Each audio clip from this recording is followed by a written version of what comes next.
अस्सलाम वालेकुम नाज़रीन, आप देख रहे हैं 44 टीवी। मैं आपका मेजबान सरदार जुवेरा शोडोगर। तो आज का जो हमारा प्रोग्राम है वो ईद कुर्बान पर है, क्योंकि ईद कुर्बान पर चंद दिन बाकी है। तो कुछ लोगों के मसाइल है, उनको रोशनी डालेंगे। और जो आज 44 टीवी स्टूडियो के मेहमान हैं वो किसी तारफ के मुहताज नहीं, कारी मोहम्मद सैन नक्शबंदी साहब। उनसे बात करते हैं इस हवाले से वो क्या कहना चाहते हैं। सबसे पहले मैं कारी मोहम्मद सैन साहब को 44 स्टूडियो में वेलकम करता हूँ, खुश आमदीद कहता हूँ। सर अस्सलाम वालेकुम। वालेकुम अस्सलाम वरहमतुल्लाह। सर, देखने वालों को आप कुर्बानी की फजीलत के मतलब कुछ रोशनी डालें कि कुर्बानी की क्या फजीलत है, कुर्बानी किन लोगों पर वाजिब होती है। अऊज़ु बिल्लाहि मिनश शैतानिर रजीम, बिस्मिल्लाहिर रहमानिर रहीम। सबसे पहले तो मैं शुक्रिया अदा करता हूँ 44 टीवी की पूरी टीम का जी, कि जिन्होंने मुझे यहाँ पे मदऊ किया और खिदमत का मौका दिया। शुक्रिया जी। तो कुर्बानी किन लोगों पर वाजिब है? जी, हर वो मुसलमान जो साहिब इस्तिताअत है, जिसको अल्लाह रब्बुल इज्जत जल्ला वाला ने ऐसे नवाजा है कि वो बाआसानी कुर्बानी कर सके, उसके पास इतनी दौलत है कि वो अपना माल रब की राह में कुर्बान कर दे। असल में ये कुर्बानी जो है ये अल्लाह रब्बुल इज्जत जल्ला वाला की तरफ से इंसान पर और बिलखसूस मुसलमान पर तो ये एक इम्तिहान है। बिल्कुल ऐसे ही है। मुसलमान की एक आजमाइश है कि क्या मुसलमान अपना माल जिसको उसने दिन रात शबाना रोज मेहनत करके कमाया है उसको मालिक की रजा की खातिर कुर्बान भी करता है या नहीं करता? बेशक जी। इंसान के लिए वो माल तो ऐसे होता है कि इंसान भाई भाई को माल नहीं देता, बेटा बाप बूढ़ा हो जाए तो उस माल को अपनी हिफाजत में नहीं बाप को नहीं देना, वो तो सारा दाया कर देगा। हालांकि वो ऐसे होता नहीं है। तो बाहर क्या होता, क्या भाई बहन को माल नहीं देता, भाई भाई को माल नहीं देता, दोस्त दोस्त को माल नहीं देता।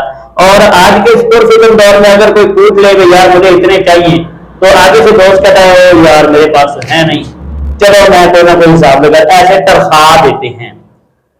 तो इस पुरफिक्र दौर में भी रब्बुल जलाल तो इंसान की आजमाइश फरमाता है। रब करीम जल्ला शानहू फरमाता है कि ऐ बंदो मेरी राह में अपना माल कुर्बान कर।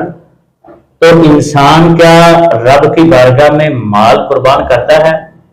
इस पर नबी रहमत सल्लल्लाहु अलैहि वसल्लम को जब अल्लाह रब्बुल इज्जत जल्ला वाला ने नवाजा तो अल्लाह करीम ने फरमाया इन्ना आतैना कल कौसर, ऐ महबूब हमने आपको खैर कसीर अता फरमाया। बेशक जी।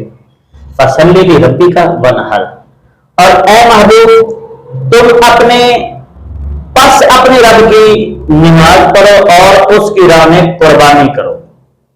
इन्ना शानी अतहुवल अबतर, और ऐ प्यारे महबूब तुम्हारा जो गुस्ताख है, जो तुम्हारा दुश्मन है, जो तुम्हारा मुखालिफ है वो औतरा में खतरा है। नबी रहमत ताबेदार मदीना रहमत कल्बसीना सल्लल्लाहु अलैहि वसल्लम आप की जाते वाला सिफात, हुजूर की जात पर ये कुर्बानी का अल्लाह ने लाजिम होने का इरशाद फरमा दिया। तो जो हुजूर का उम्मती है उन पे भी ये लाजिम है, तब लाजिम है जब वो साहिब इस्तिताअत होगा। बेशक। अगर इंसान बिल्कुल फकीर है, उसके पास नहीं है खाने पीने के लिए, जिंदगी का गुजारे करने के लिए नहीं है, तो फिर तो वो कुर्बानी नहीं करेगा।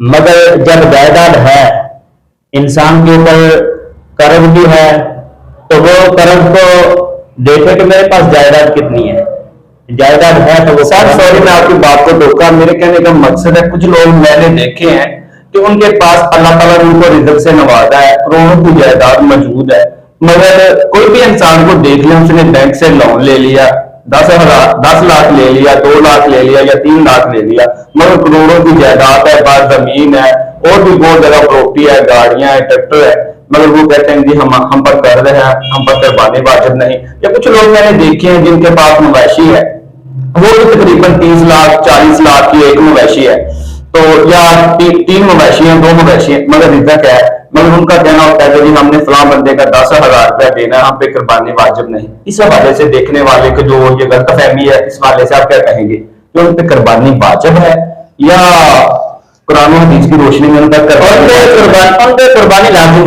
लाजिम होगी? इसलिए कि उनके पास इतनी प्रॉपर्टी है कि वो जो कर्ज है, वो जो देन है, वो उनके उस माल से अदा हो सकता है। यानी इसकी मिसाल मैं एक ऐसे दूंगा कि इंसान जब फौत हो जाता है जी, तो जो उसके ऊपर कर्ज होता है, उसके बारे में जो कुरान मजीद में सूरत निसा में रसूल जलाल ने इरशाद फरमाया कि इंसान जब फौत हो जाता है तो फौत होने के बाद जब उसकी विरासत होती है, वो बीवी में, बच्चों में, भाइयों में और वालिदैन में तब तकसीम होगी जब उसकी जो विरासत है, जो उसने कर्ज छोड़ा, उसमें से वो जो उसने विरासत छोड़ी, उसमें से जो उसके ऊपर कर्ज है, वो कर्ज देने के बाद फिर अगर उसने कोई वसीयत की, उसकी वसीयत पे अमल करने के बाद जो बचता है वो तकसीम होगा। सर आप देखने वाले नाज़रीन को ये भी बताइएगा, कुछ लोग होते हैं, मिसाल के तौर पे एक इंसान की मिसाल देखिए, उसने परचून की दुकान डाली हुई है, साथ में उसके पास जेवर भी मौजूद है। अगर अब मौजूदा हालात की बात की जाए तो 1 तोला तकरीबन 2.5 लाख रुपए का है, उसके पास 10 तोले सोना मौजूद है। दुकान पर यानी कि वो अपना कारोबार बिजनेस कर रहा है, दुकान पे डेली का वो 2500-2000 रुपया कमा रहा है, मगर जब उसे बोला जाता है कि आपने कुर्बानी नहीं की तो वो कहेगा कि जी मेरे पास वसैल नहीं कि मैं कुर्बानी कैसे कर सकूं। इस हवाले से कुरान और हदीस की रोशनी में आप क्या कहना चाहेंगे? इस हवाले से उसके ऊपर तो ज़कात भी लगती है, ज़कात भी लगती है कि उसके पास जेवर भी है। जी बिल्कुल ऐसे ही। उसकी जो डेली की आमदन है वो भी है, उसके पास प्रॉपर्टी भी है।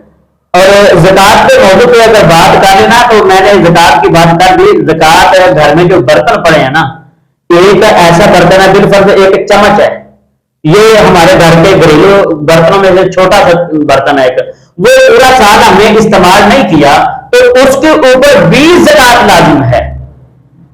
अगर उसको इस्तेमाल कर लिया तो ज़कात नहीं देनी पड़ेगी। अगर उसको इस्तेमाल नहीं किया, घर के बर्तनों में, बिस्तरों पे, चारपाइयों पे, घर में झाड़ू पड़ा, घर में जो भी सामान है उसमें से किसी को पूरा साल इस्तेमाल नहीं किया, वो ऐसे ही पड़ा रहा, अब उसके ऊपर साल बाद मुसलमान को ज़कात देने का हुक्म है कि वो ज़कात देगा। और ये तो घर के बर्तनों के ऊपर भी ऐसे ज़कात लग जाती है, मगर जब इंसान फी जमाना जो 2-2.5 हजार रुपया डेली का कमा रहा है तो माशाल्लाह उसकी अच्छी इनकम है। जब उसकी इनकम अच्छी है तो उसके पास प्रॉपर्टी भी है, घर अपना है, रहने के खर्चे सब कुछ है वो, तो फिर अल्लाह की राह में माल जब कुर्बान करने की बात आती है फिर वो जो नखरे कर रहे हैं याद आ जाता है, फिर वो कर्ज देते हैं। हालांकि कर्ज अगर अदा करना हो तो जो घर में प्रॉपर्टी पड़ी है उसमें से दे दिया जाए, वो तो कर्ज कुछ भी नहीं। हमारा ये होता है कि हमने कर्ज वो देना है कि जो जिसका आप हमें इस्तेमाल के लिए नहीं ना, इधर भी कर लिए, इधर भी कर लिए, ये हमारी अवस्था है, इधर भी इधर भी इधर भी। अब अगर जो जिसने कर्ज लेना है वो जोर डालेगा, आज के दौर में परे ले लेकर आएगा, वो बार बार फोन करेगा, घर चक्कर लगाएगा, तब जाके उसको हम कर्ज देंगे। हम ऐसे वापस करते हैं कर्ज, जबकि हम इतने ईमानदार थोड़े ही हैं कि हम जनाब की फौरी तौर पर उसे कर्ज दे देते हैं वापस। यानी कि अगर इस्लाम और कुरान की बात की जाए तो जिसके पास यानी कि वसैल है, मिसाल के तौर पर अगर देखा जाए तो एक बकरा छोटा सा होता है जो 25 से 30 हजार रुपए का आता है। अगर किसी अफराद के पास 50 हजार से ज्यादा आमदनी है तो उस पर कुर्बानी वाजिब है, उस पर लाजिम है कुर्बानी, लाजिम है कुर्बानी। जी जी। अगर वो